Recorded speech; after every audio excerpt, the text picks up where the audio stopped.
Well, this just clearly shows how ignorant Bill Shorten is when it comes to Western Australian agriculture. I mean, live export in WA is a $250 million industry.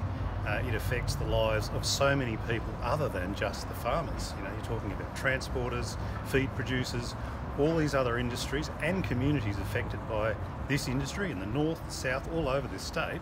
And yet he just wanders over here with his eastern states view of the world and says, let's ban it. Crazy. Well, you can't transition. As soon as you say to customers out there, we're going to transition, that's the end of the industry. They'll be looking elsewhere for their livestock.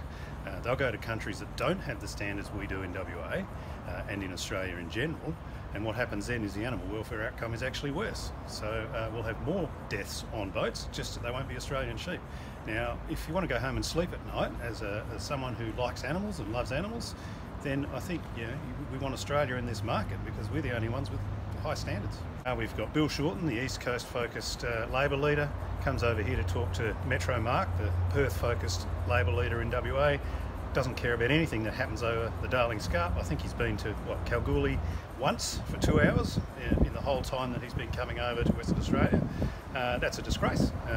This is the engine room of the nation's economy, and the federal Labor leader can't be bothered getting out of Perth and having a look at where the dollars have come from for this whole nation. It's a disgrace.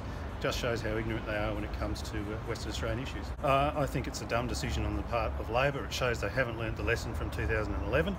It shows they're not listening to farmers, to country people, and if you're in country WA or country Australia and you're going to vote Labor, I think you've really got to have a good hard look at where you place your vote.